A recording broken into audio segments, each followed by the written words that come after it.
amigo y miembro de la comunidad nodal. Un placer tenerlo con nosotros. La verdad es que sí. ¿Sí? Si nos damos el ok, ya lo presentamos.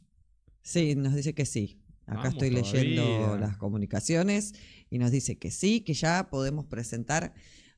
Está con nosotros Adolfo Mendoza, exsecretario de la Asamblea Legislativa Plurinacional en representación del departamento de Cochabamba durante 2010 y 2015. Le damos una gran bienvenida. Ex senador. A ver si nos escucha. Ahí está. Hola, Adolfo, ¿qué tal, Adolfo? ¿cómo estás, Adolfo? Hola, hola, ¿cómo están? Mil gracias por la invitación, ¿me escuchan bien? Sí, Sí, espectacular. perfecto. ¿Por dónde andás, Adolfo? Montevideo. Está fresquito Ahí, Montevideo, ¿no? cruzando el charco. Cruzando el charco. Sí, bueno, Estamos cerca. venite, que estamos cerca. Son 4 horitas más o menos. Así En que buquebús.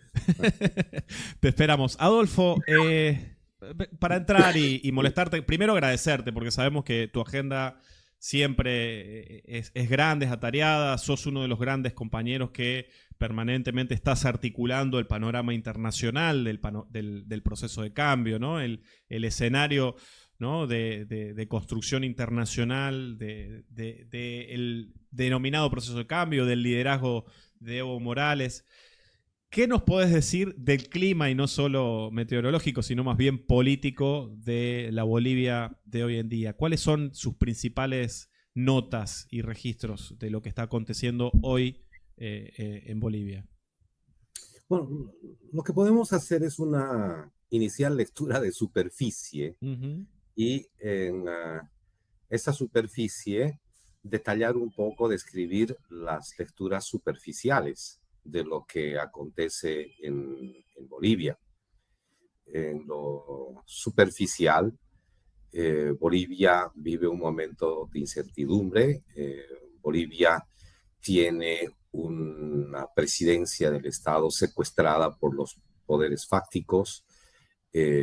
Bolivia vive en este momento una alta tensión porque la gente se está movilizando por la falta de dólares, por la subida de los precios de la canasta familiar, por la escasez de combustibles, por el deterioro de la calidad de vida en estos últimos años, pero que el gobierno intenta volcar en la lectura para señalar que estos son movimientos desestabilizadores y que corresponden a grupos terroristas dirigidos por bárbaros, por lo que normalmente leemos en el discurso colonial, la indiada, dirían ellos. Y por supuesto, esta indiada es acusada de terrorismo. Esta gran capacidad del movimiento popular boliviano de haber puesto en escena un montón de cosas en la política, ahora está prisionera de un régimen que vino de la recuperación de la democracia, pero que no logró recuperar la dirección del proceso de cambio de la transformación en Bolivia. Y ahí es cuando aparecen un poco lecturas también superficiales y antojadizas, como aquellas que reducen lo que ocurre en Bolivia en torno al enfrentamiento entre Evo Morales y Lucho Arce, entre el gobierno y el ala, le llaman evista de los sectores populares, lo cual estaría invitando más bien a abrirle un campo impresionante, no solo en términos electorales, sino también simbólicos a la derecha tradicional y ahora también a la derecha fascista en Bolivia. Reducir a un asunto de personas es algo que por lo menos podría calificarse como un trasnochado multiculturalismo de izquierda. Alguien decía algo parecido al respecto cuando se referían a el enfrentamiento entre Evo y Lucho, y decía, me aburren.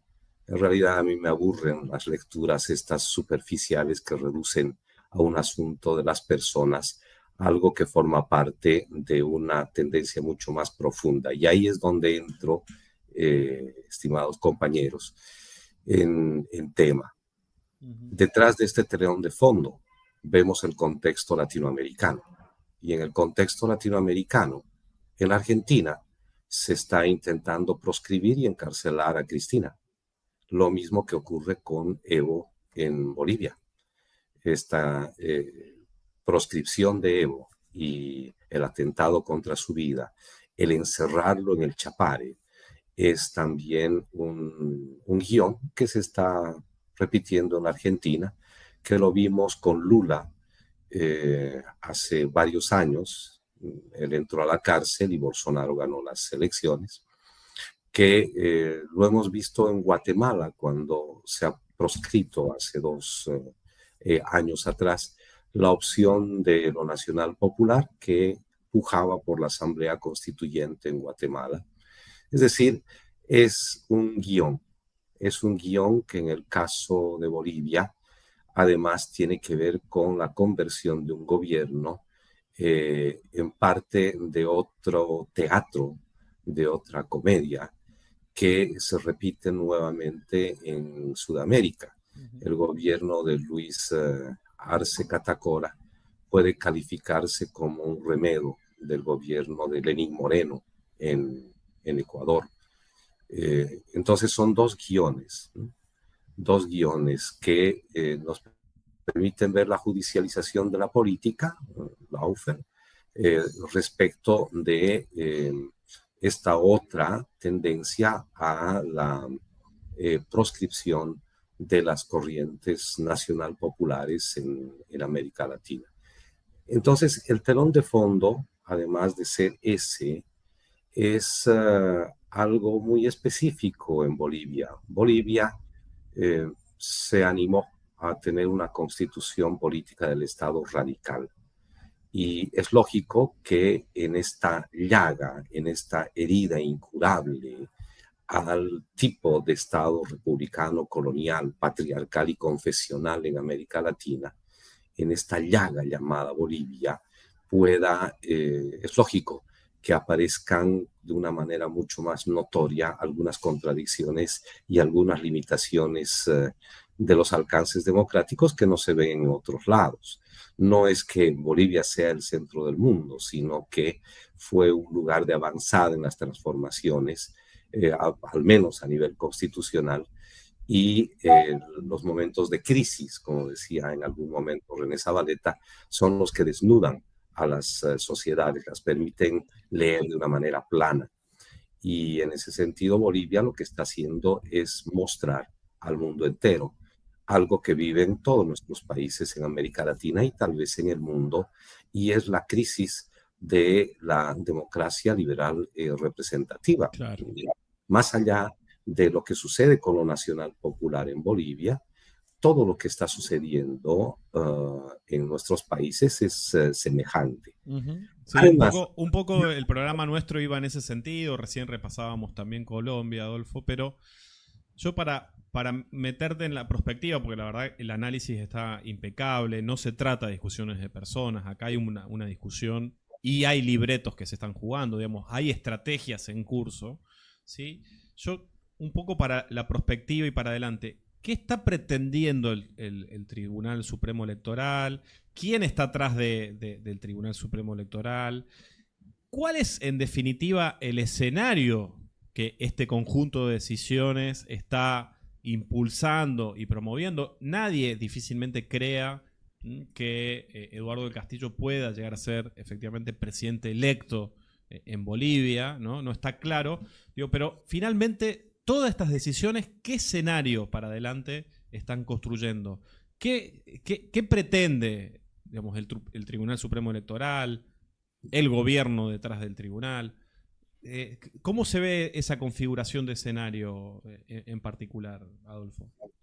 Precisamente por eso me refería a la problemática anterior, porque si no vemos como telón de fondo los problemas de la democracia liberal representativa, entonces difícilmente vamos a ver cuáles son las perspectivas que en el caso de Bolivia se pueden tejer hacia adelante y qué es lo que están buscando las élites políticas y los poderes fácticos en Bolivia.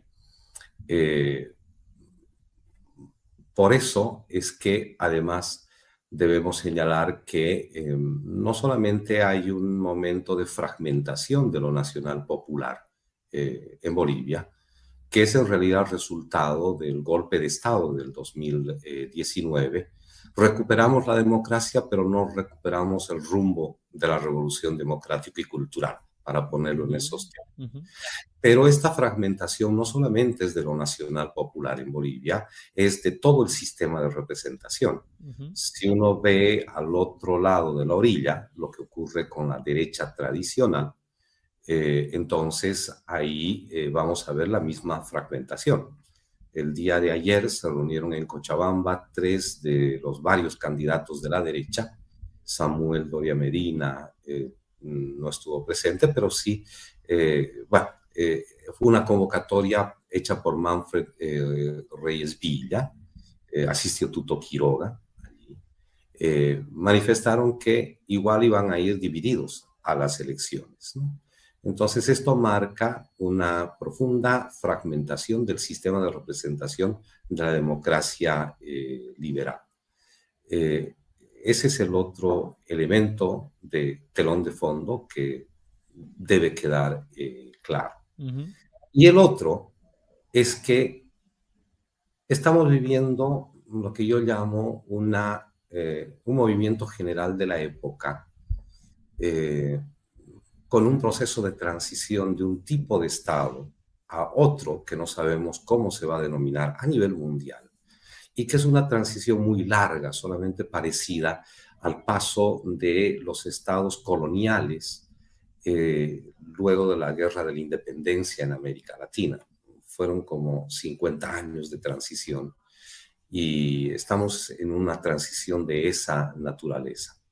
No solamente de una ola progresista a una ola reaccionaria pequeñita, no, es un proceso mucho más denso. Y en ese proceso se está buscando a escala global la domesticación nuevamente de la democracia, la redomesticación de la democracia liberal representativa. Y por tanto tener regímenes que estén expresando estados gendarme a su manera en todo el mundo y con democracias tuteladas. ¿Esto qué quiere decir? Que la propia relación entre las instituciones democráticas liberales va a cambiar. Ahora tiene mucho más peso las cortes constitucionales, en el caso de Bolivia el Tribunal Constitucional, que el propio Tribunal Supremo Electoral. O sea, en el fondo, el gran poder detrás de todo esto, en términos de precariedad institucional, son los llamados en Bolivia los autoprorrogados, es decir, aquellos magistrados que cumplieron su función constitucional en diciembre del 2023 y se autoprorrogaron, fueron quienes proscribieron a Evo, fueron quienes le quitaron la sigla del MAS al movimiento popular, fueron los que con el gobierno secuestraron la sigla y nos tienen en esta situación. Entonces, estos elementos son los que debemos ver antes de encontrar qué es lo que busca cada uno de los actores. Ahora bien, ¿qué es lo que busca el gobierno en este momento, en ese contexto? El gobierno... Sí, dime. Sí, no, iba un poco a esa pregunta, ¿no? ¿Qué representa de alguna manera? Porque bueno, estabas comentando la realidad y cómo fueron desarrollándose los hechos en relación al Tribunal Supremo Electoral y las decisiones que va tomando tanto el Supremo Electoral como la justicia, pero también se abrió todo un debate y una gran discusión, ¿no?, en la región en relación a, bueno, qué representa porque aparece la figura de Andrónico Rodríguez, en un principio también inhabilitado, finalmente ahora habilitado para competir en las presidenciales y dándole un marco de alguna manera de legitimidad a este proceso electoral, que vemos, por otro lado, a Evo y toda una fuerza social en la calle, ¿no? Exigiendo la habilitación para que pueda competir como candidato a la presidencia de Bolivia.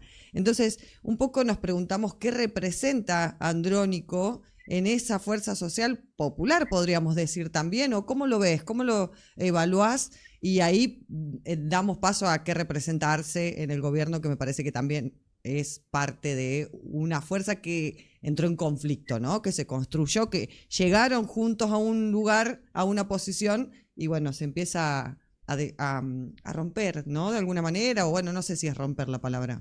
Traición. Traición es lo más suave que se puede decir en este caso.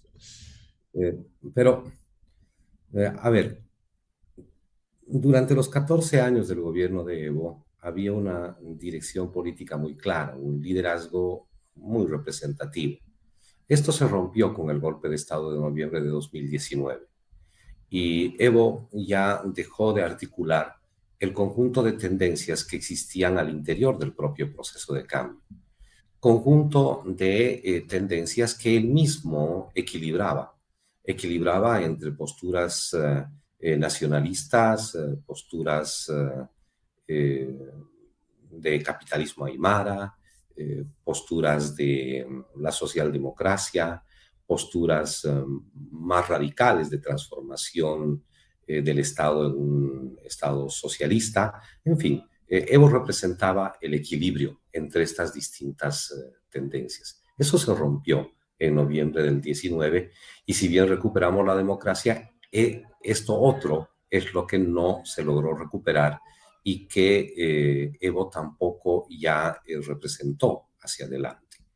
En ese marco, todas estas tendencias, por lo menos en el caso del campo popular, han ido, más allá de germinar, desarrollándose, madurando, y es ahí donde podemos caracterizar al gobierno, a Andrónico, a Evo y también a la propia derecha, que estaba muy sujetada a la dirección política de Evo también en su momento. Luis Arce es un presidente secuestrado y él expresa el secuestro en Bolivia de los poderes fácticos.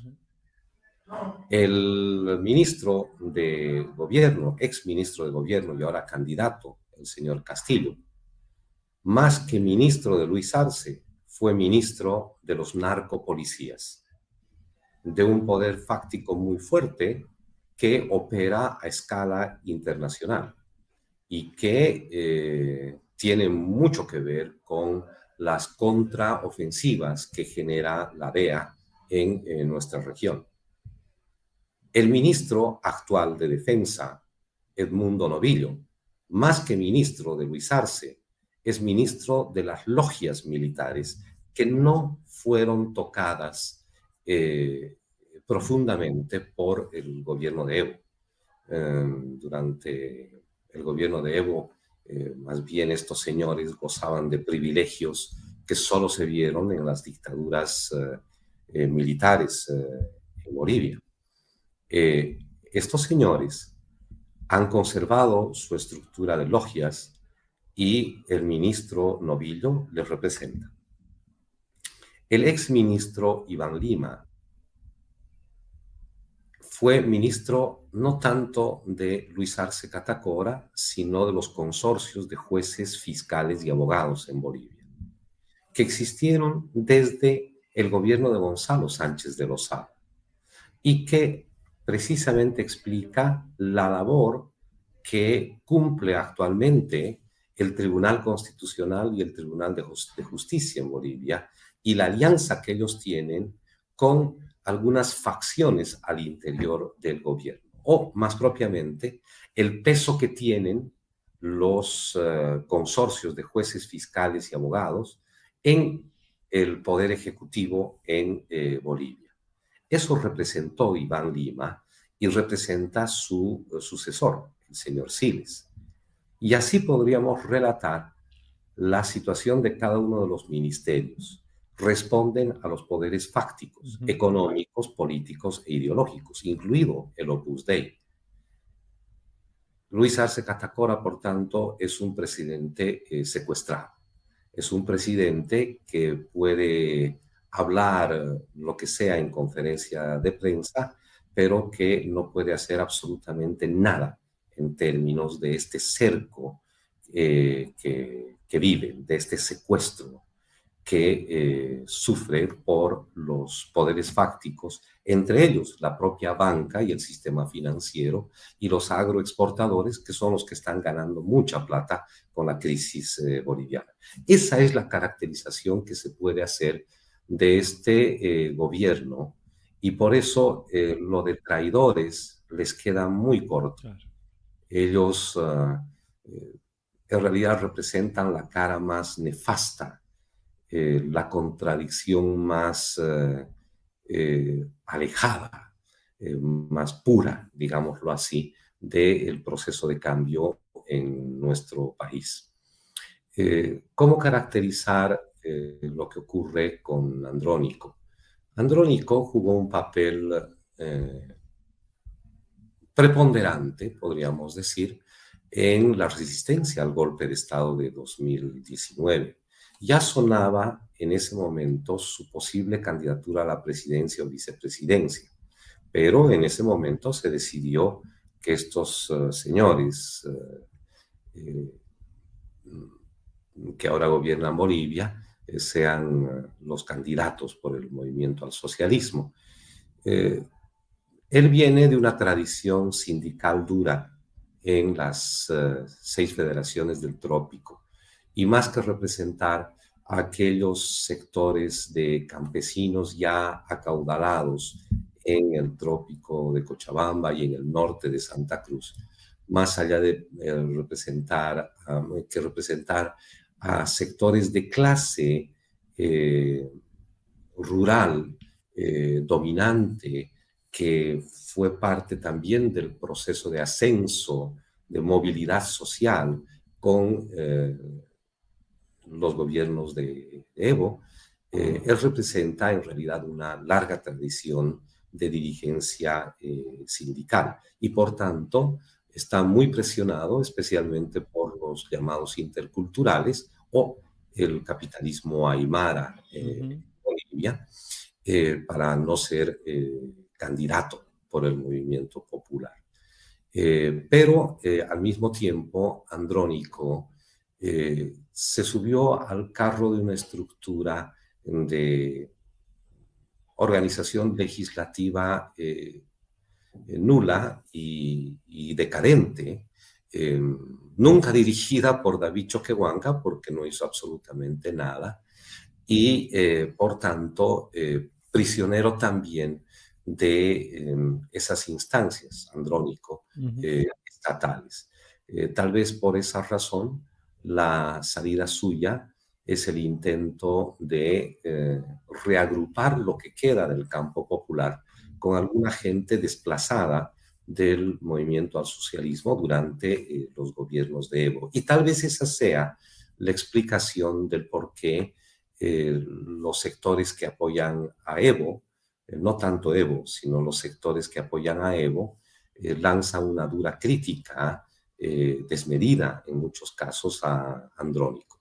El único que intenta jugar el equilibrio ahí es el propio expresidente Evo, ¿no? que llama continuamente a la reflexión. Esas son más o menos las posiciones de sujeto que podríamos definir en este momento en el caso del campo popular y en el caso del gobierno. Extraordinario la profundidad del análisis, perdón Eli, y para cerrar, Adolfo,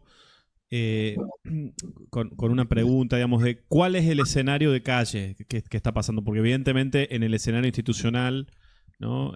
La situación es realmente muy compleja.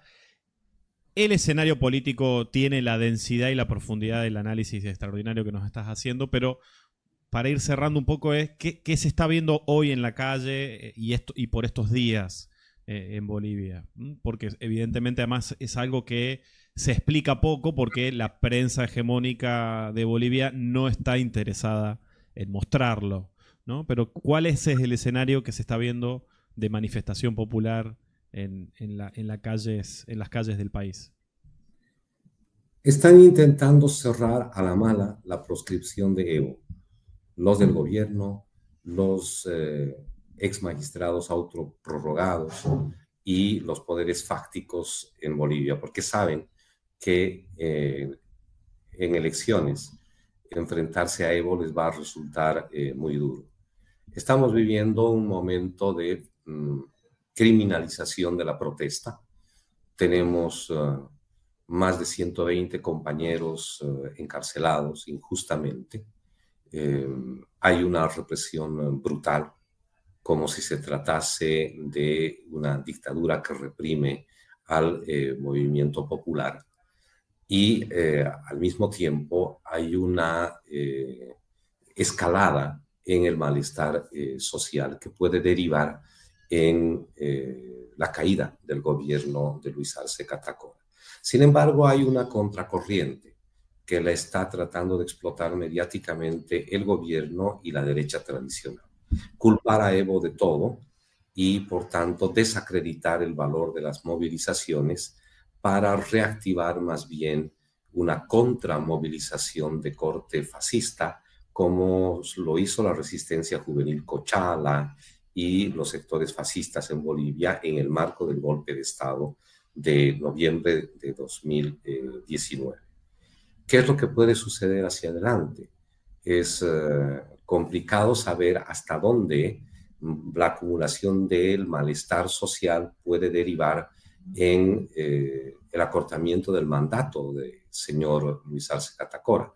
Pero si eso sucede institucionalmente, correspondería a la presidencia a David Choquehuanca, pero él también debería ser exigido de renunciar. Y entonces quedaría en manos del presidente del Senado, que sería Andrónico. Por obvias razones, Andrónico también renunciaría. Y entonces la salida institucional en Bolivia es dejar la presidencia en manos del órgano de justicia, que son precisamente los que armaron todo este zafarrancho. Es decir, hacerse cargo como representantes de lo que operó todo el poder fáctico en Bolivia. Por tanto, es un callejón sin salida el devenir de las movilizaciones. Las movilizaciones no garantizan que se deje de proscribir a Evo y tampoco garantizan la recuperación de la democracia. Claro. Tremendo. Qué delicado el panorama, Adolfo. De verdad, agradecerte por la profundidad del análisis, por la densidad del análisis.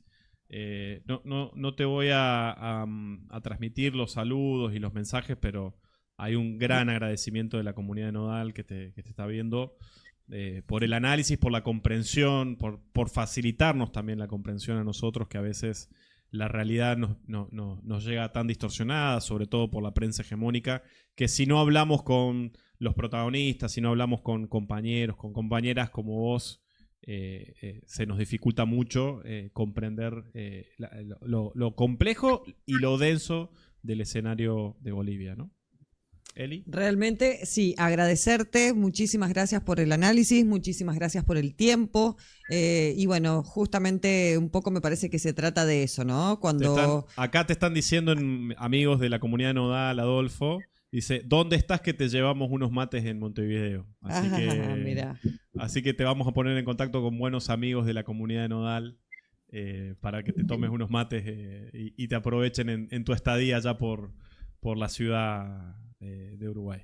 Yo comentar que, bueno, la verdad es que seguramente seguiremos conversando y seguiremos llamándote para poder, bueno, seguir de cerca qué es lo que está pasando, ¿no? En Bolivia, porque realmente es un escenario preocupante, el nivel de persecución, el nivel de detenciones, bueno, y la situación, por supuesto, de desigualdad que vive el país y que también se hace presente en el resto de nuestros países. Un poco veníamos analizando en ese marco general que nos diste al comienzo, la realidad que viven nuestras democracias, la realidad que viven nuestros pueblos y los desafíos que nos toca enfrentar como parte de, bueno, las fuerzas nacionales, populares, los sectores que hemos sido parte, bueno, de los procesos transformadores, ¿no? Y que hoy estamos, bueno, viendo a un Evo perseguido, a una Cristina